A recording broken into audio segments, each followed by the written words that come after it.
संत तुळशीदास चरित्र. उत्तर प्रदेशमध्ये हस्तिनापूर या नावाचे एक शहर होते. त्या ठिकाणी आत्माराम नावाचा एक कान्होजी ब्राह्मण राहत होता. तो मोठा चतुर असून बादशाच्या नोकरीत तत्पर होता.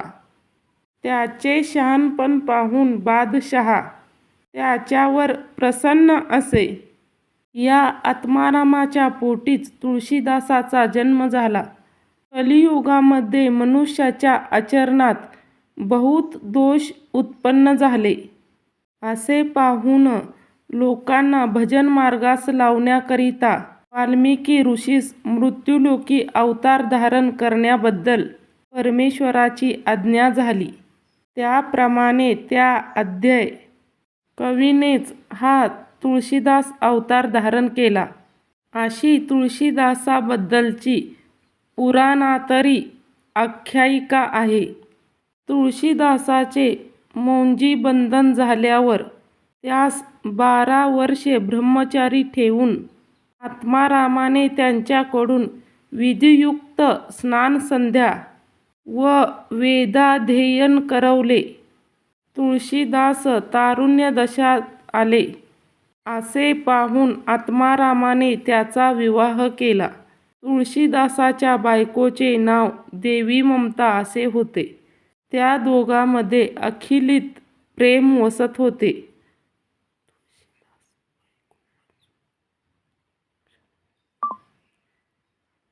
तुळशीदासास बायको वाचून एक क्षणभरही चैन पडत नसे. देवी ममता ही प्रतिष्ठित असून पतिव्रतेच्या आचरणाने संपन्न होती. आत्मारामाने तुळशीदासास करता सवरता झाल्याचे पाहून त्याला बादशाही नोकरी दिली. कोणे एके प्रसंगी तुळशीदास बादशाच्या स्वारीबरोबर दूरगावी हिंडत असताना ममताताईस माहेरहून बोलावणे आले. तुळशीदास घरी परत येण्यापूर्वी ती माहेरून परत येईल असे कबुली करून ममताताई सासूसासऱ्याच्या आज्ञेनुसार माहेरपणास गेली. योगायोग असा जमून आला की ममताताई माहेरी गेली त्याच दिवशी संध्याकाळी तुळशीदास स्वारीहून घरी परत आले. घरामध्ये कुटुंब कोठे दिसत नाहीसे पाहून त्यांनी त्यांच्यासंबंधी चौकशी केली. तो त्यांना ममताताई माहेरी गेल्याचे समजून आले. बायकोच्या भेटीस आतुर झालेल्या तुळशीदासाची अशी ही निराशा झाल्यामुळे त्यांना मुळीच चैन पडेना. रात्री अंथरुणावर पडल्यावर तुळशीदासांना मुळीच झोप येईना. तुळशीदास तसेच उठले आणि त्यांनी सासरवाडीला जाण्याचा बेत ठरविला. रात्रीच्या रात्री 5 कोस वाट तुडवून तुळशीदास सासरवाडीच्या दरवाजात येऊन दाखल झाले. त्यांनी दाराला धक्का देऊन पाहिले, पण दरवाजा बंद होता. चहूकडे सर्वत्र सामसूम होते. आपण इतक्या रात्री चालून इथवर आलो, पण आता आपला वाड्यात शिरकाव कसा होतो या विचाराने ते या विवंचेत ते वाड्याच्या मजल्याकडे पाहू लागले. हो, माडीच्या खिडकीतून एक दोर खाली सुटला आहे असे त्यांच्या लक्षात आले. त्यांनी निशंकपणे तो दोर धरून खिडकीवाटे मंदिरामध्ये गमन केले. माणसाची चाहूल लागता सेवक लोक जागे झाले. परंतु तुळशीदासास पाहून ते नुसते विस्मयान्वित होऊन राहिले. सेवकाकडून प्रथमतः ममताताईला ही वृत्ता कळवण्यात आले. ममताताईने भ्रंताराची मूर्ती पाहून आश्चर्य प्रदर्शित केले. ममताताईने लागलीच प्रश्न केला की आपणास वियोग दुःख असह्य होऊन आपण इकडे आला यात काही नवल नाही, पण इतक्या रात्री मंदिरामध्ये आपला शिरकाव कसा झाला यावर तुळशीदासाने सारा वृत्तांत सांगितला. खिडकीत लोंबत असलेल्या दोरीचा वर्तमान खरे की खोटे याची प्रचिती पाहण्याकरता ममताताई सर्व सेवकासह वर्तमान पुढील उपरीच्या खिडकीकडे गेल्या. दिव्याच्या उजेडात खिडकीची पाहणी केली. तो त्या ठिकाणी दोर नसून त्याच्याऐवजी एक लांबलचक कृष्णसर्प खिडकीतून खाली लोंबत आहे असे सर्वांच्या पाहण्यात आले. तुळशीदास दोर समजून त्या भुजंगास धरूनच माडीवर चढले अशी खात्री होऊन ममताताई आपल्या भ्रांतासह आपल्या एकांत मंदिरात गेली. बायकोच्या नादामुळे तुळशीदासाची जी निर्भान स्थिती झाली ती ध्यानात घेऊन ममताताई आपल्या पतीस म्हणाली, हे प्राणनाथा, आपले मजवर निस्सीम प्रेम आहे, यात शंकाच नाही. विषय प्रेमाच्या मोहाने तुम्ही सर्प धरला खरा, पण तो जर तुम्हाला डसला असता तर तुमचा व्यर्थ अंत झाला असता. आपण चतुर शहाणे म्हणविता, पण आपल्याजवळ विवेक नाही. आपण अज्ञानमंदाने धुंद आहात. तुमचे जन्मदाते आईबाप जवळ असता त्यांचा त्याग करून तुम्ही विकाराकरिता एवढ्या रात्री 5 कोस जमीन तुडवून येथे धावत आला आणि बेदरपणाने सापाला धरून माडी चढलात. असा हा बेदरपणा परमेश्वर प्राप्तीकरिता स्वीकारला तर जन्माचे सार्थक होईल. तुम्ही स्त्रीकाम लुब्ध बनला आहात, पण हा स्त्रीकाम तुम्हाला चकवील. रावण, इंद्र इत्यादिकाचा नाश स्त्रीमोहामुळेच झाला.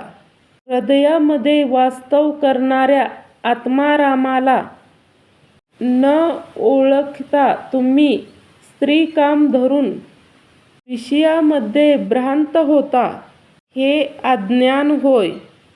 पुत्र, दारा, संपत्ती यावर जशी प्राण्यांची आसक्ती असते त्याचप्रमाणे सकळ विश्राम श्रीरामचरणावर आसक्ती ठेवली तर नरजन्माची चीज होईल. ममतादेवीचा हा उपदेश ऐकून तुळशीदासांना अनुताप उत्पन्न झाला. त्या क्षणी त्यांनी ममतादेवीस माता म्हणून प्रणाम केला. तिच्या ज्ञानोपदेशाबद्दल तिचे उपकार मानले. त्यांना आपण वाल्मिक असल्याबद्दल आठवण झाली. परमेश्वराच्या आज्ञेप्रमाणे आपणास अज्ञजनांना भजन मार्गाला लावण्याचे काम बजावले पाहिजे अशी जागृती होऊन तुळशीदास तेथून आनंदवन प्रत निघून गेले. भागीरथीचे स्नान करून त्या ठिकाणी तुळशीदास अनुष्ठान करू लागले.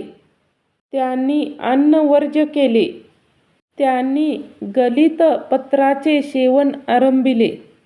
अहोरात्र नामस्मरण चालवले.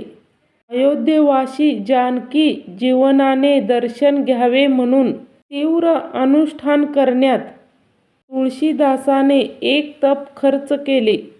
रामदर्शन होण्याकरिता तुळशीदासाची तपश्चर्या चालू होती.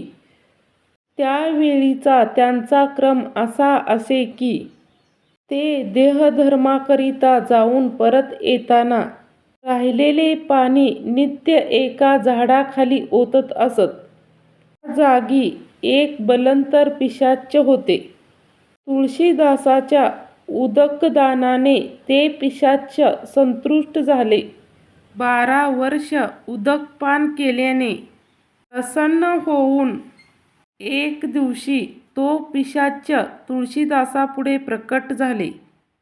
रामदर्शनाची इच्छा करीत असता भूतदर्शन झाल्याचे पाहून तुळशीदास विस्मय पावले. त्या पिशाच्य दर्शनाने खट्ट होऊन दासांनी उद्रेक प्रकट केला.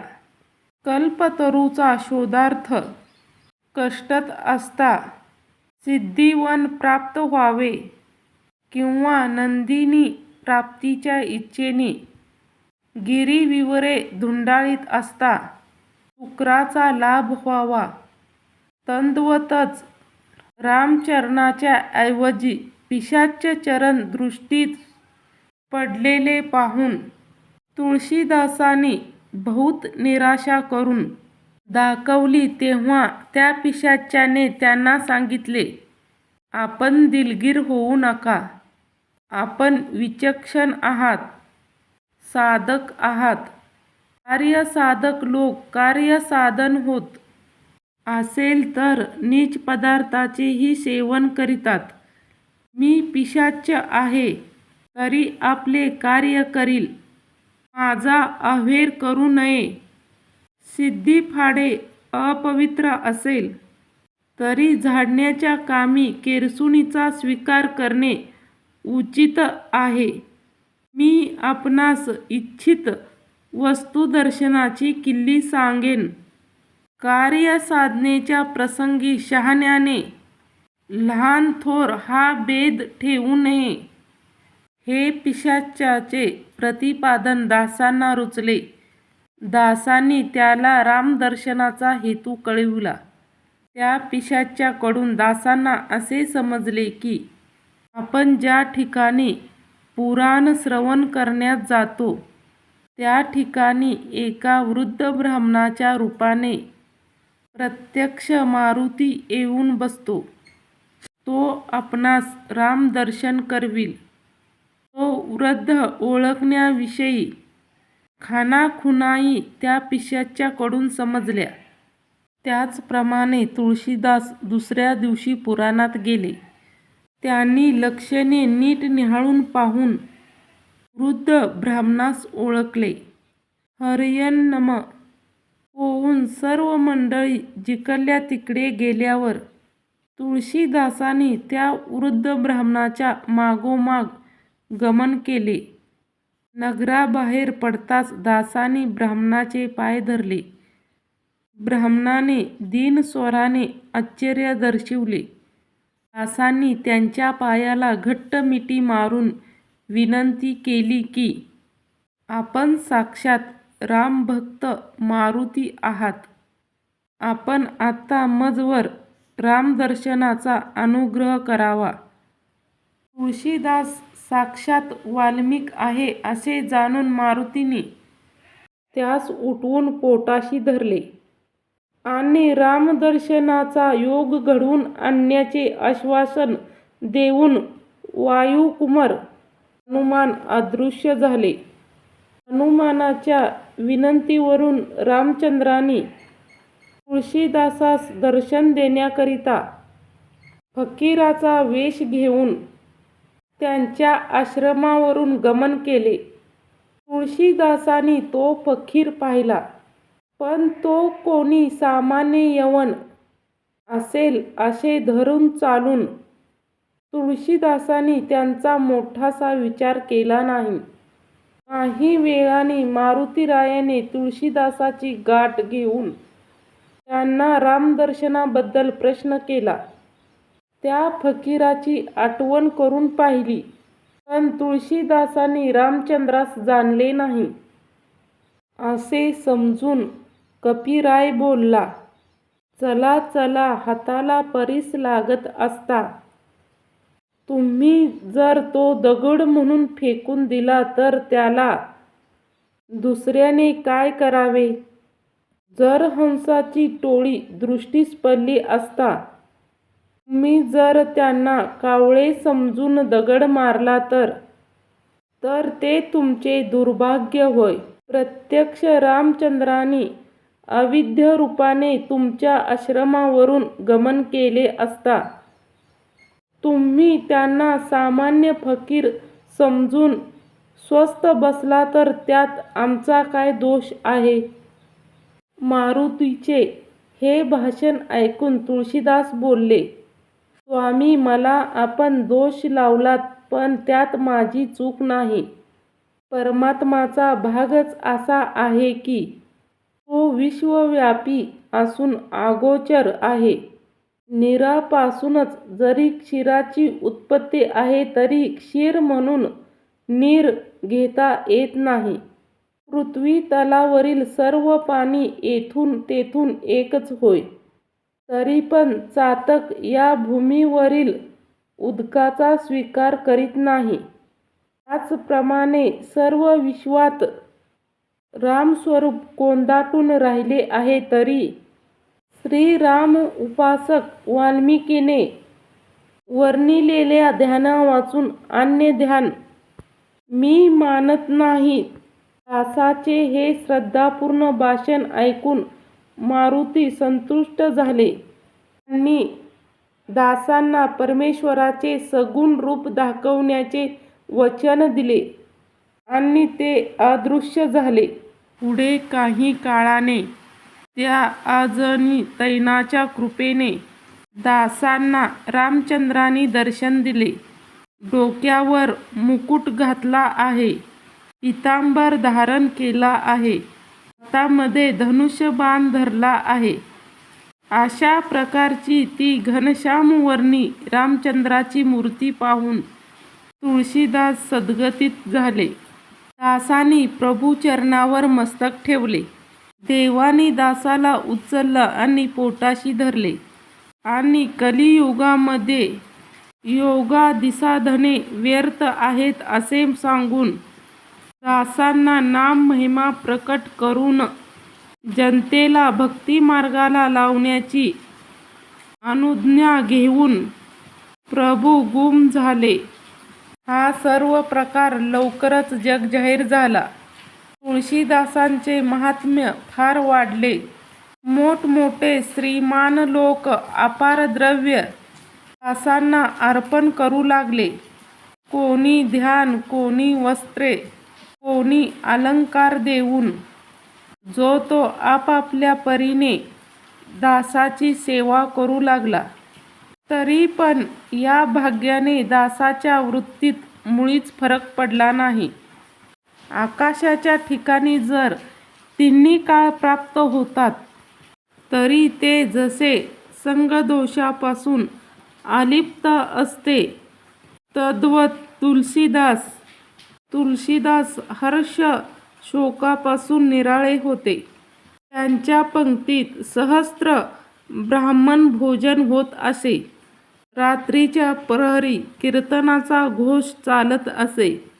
नाम उच्चाराने परमेश्वरास तोषवण्याकरिता रात्री भाविक लोकांच्या झुंडीच्या झुंडी आश्रमात येत असत. दासाचा आश्रम हर तऱ्हेच्या वैभवाने भरला होता. रात्री माणसे झोपली तरी दरवाजा उघडा असे. आश्रमाच्या स्वामीची वृत्ती पूर्ण सात्विक असल्याकारणाने त्यांना दरवाजे बंद करून वृत्ताचे रक्षण करण्याची आवश्यकता वाटत नसे. कोणत्याही काळी तमोगुणी माणसे सापडायचीच. तुळशीदासाच्या सोन्या रुपयाने भरलेला आश्रम रात्री अपरात्री उघडा असतो असे पाहून 2 चोरटी चोरी करण्याकरता रात्री चोरून आश्रमात शिरले. सर्वत्र सामसूम पाहून त्यांनी सुवर्णपात्रे पदरात बांधून ते दोघे पळून जाण्याकरिता निर्भय चित्ताने दक्षिण द्वाराशी आले. त्या ठिकाणी हातामध्ये धनुष्यबाण धारण केलेले 2 धनुर्धर रखवालदाराच्या रूपाने उभे असलेले त्यांच्या दृष्टीस पडले. त्यांना चुकवावे या मिषाने ते दोघे तस्कर तो मार्ग टाकून उत्तरेकडे आले. तेथेही तसेच धनुर्धर पाहून ते चकित झाले. काही काळ तसेच स्वस्थ बसावे आणि धनुर्धर उठून गेले म्हणजे आपण निघून जावे या बेताने ते तसेच आतल्या आत डबा धरून बसले. मधून मधून ते चोरून दाराकडे पाहतात, परंतु ते धनुर्धर तेथे अक्षय उभे असल्याचे त्यांच्या दृष्टीस पडत. अखेर अरुणोदय होऊन काकडा आरतीकरिता आश्रमात लोक जमले. त्यातच ते तस्कर मिसळले. द्वाराशी तिष्ठत असलेले धनुर्धर मात्र दिसेनासे झाले. हा चमत्कार पाहून त्या तामसी तस्करांची बुद्धी पालटली. त्यांनी पदरात बांधलेली सुवर्णपात्रे टाकून देऊन ते तुळशीदास समीप झाले. त्यांनी गहिवरून जाऊन दासाच्या चरणावर मस्तक ठेवले. दासांनी त्यांना तुम्ही कोण असा प्रश्न करताच त्यांनी आपला सर्व वृत्तांत दासांना स्पष्टपणे कळविला. रात्री दरवाजाशी रखवाली कोण करीत होते याबद्दल दासांनी चौकशी केली, पण त्या रखवालदाराचा काहीच शोध लागेना. तेव्हा त्यातील सर्व इगत दासाच्या ध्यानात आले. तुळशीदासाचे डोळे पाण्याने भरून आले. आपल्याकरिता प्रभू रामचंद्राने लक्ष्मणासह द्वारपालाचे रूप धारण केले असे जाणून ते सद्गतीत झाले. जो एक पत्नी, एक वचनी, एक वाणी, ज्याच्या स्पर्शाने अहिल्या शिळेचा उद्धार झाला, ज्याने उपमान्यूला क्षीरसागर अर्पण केले, ज्याने बिभीषणाला सोन्याची नगरी दिली, ज्याने ध्रुवबाळाला अढळ पद दिले, त्या भक्तवात्सल रामचंद्राने आपल्याकरिता द्वाररक्षकाचे काम पत्करले आणि तस्करांना अटकाव करून कृपणा दर्शवला याबद्दल सात्विकी भावाने कष्टी होऊन दासांनी सात्विकी खेद व्यक्त केला.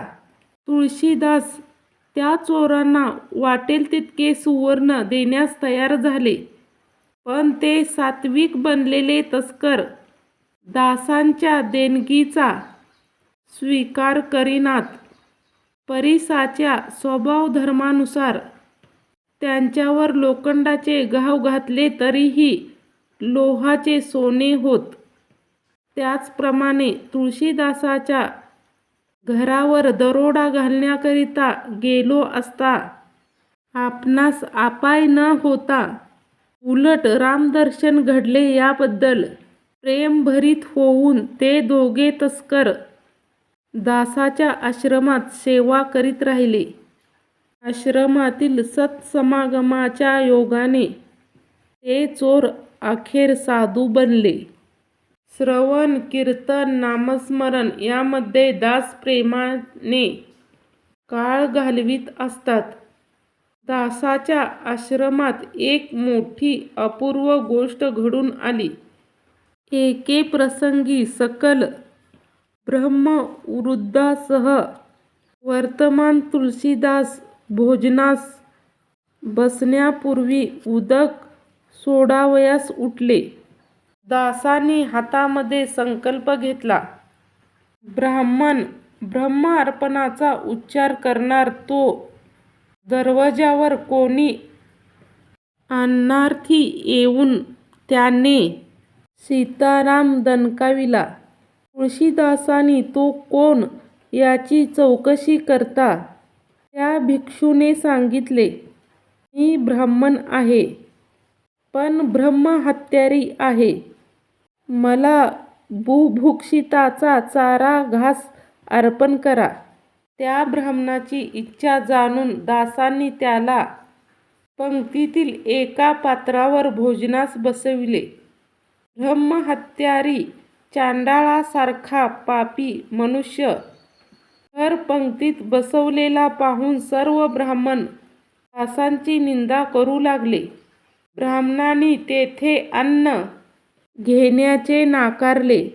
त्यांची समजूत करण्याकरिता दासांनी सांगितले, ब्राह्मणांनो, कलियुगामध्ये नामाचा महिमा अद्भुत आहे. त्या ब्रह्महत्याराने प्रथम सीताराम या शब्दाचा उच्चार केला. त्या अर्थी त्याचे पातक तेव्हाच भस्म झाले, यात संशयच नाही.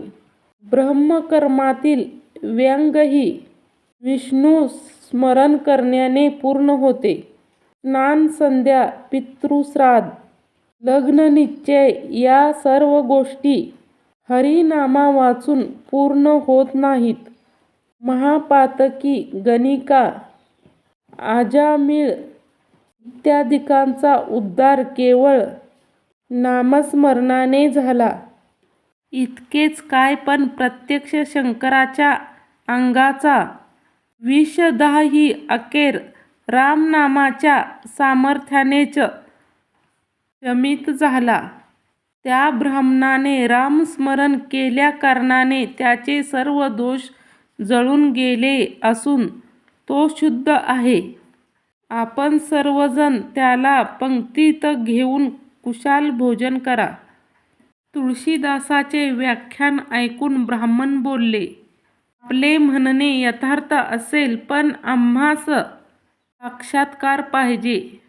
मोहरांचा खरे खोटेपणा पाहण्यास त्याला सूत गुंडाळून अग्नीत टाकतात. त्याचप्रमाणे तुम्ही जर एवढी नामप्रौढी गाता तर आम्हास नाम सामर्थ्याची प्रत्यक्ष प्रचिती दाखवा. विश्वेश्वराच्या देवळातील नंदीस नैवेद्य दाखवून तुम्ही नामप्रभावाने जर तो नैवेद्य नंदीकडून खाऊन दाखवला तर आम्ही तुमचे नामस्तोत्र खरे मानू आणि या ब्राह्मणासमवेत भोजन करू. ब्राह्मणाचे म्हणणे दासांनी मान्य केले. तुळशीदास हातात अन्नपात्र घेऊन सर्व ब्राह्मणासह विश्वेश्वराच्या देवळात गेले. दासांनी अन्नपात्र नंदीपुढे ठेवून विश्वेश्वराची प्रार्थना केली. हे चंद्रमौळी, मृडानिवरा, हे त्रिपुरारी, मज दिनाची विनंती मान्य कर. तू महादारुण विषप्राशन केल्याकारणाने तुझ्या अंगाचा जो भडका उडाला तो जर रामनामाच्या योगाने शांत झाला असेल तर या नंदीला नैवेद्य भक्षण करण्याची अनुज्ञा दे. दासासारख्या सत्वशील भक्ताची प्रार्थना ऐकताच विश्वनाथ संतुष्ट झाले. सर्व लोक पाहत असता तो पाषाण नंदी उठून उभा राहिला. त्यांनी आरंभी निःश्वास सोडून संपूर्ण नैवेद्य भक्षण करून अखेर पत्रावळीही खाऊन टाकली. हा भक्त चमत्कार पाहून सर्वत्र तटस्थपणा उत्पन्न झाला. सर्वजण तुळशीदासांना साष्टांग नमस्कार घालू लागले.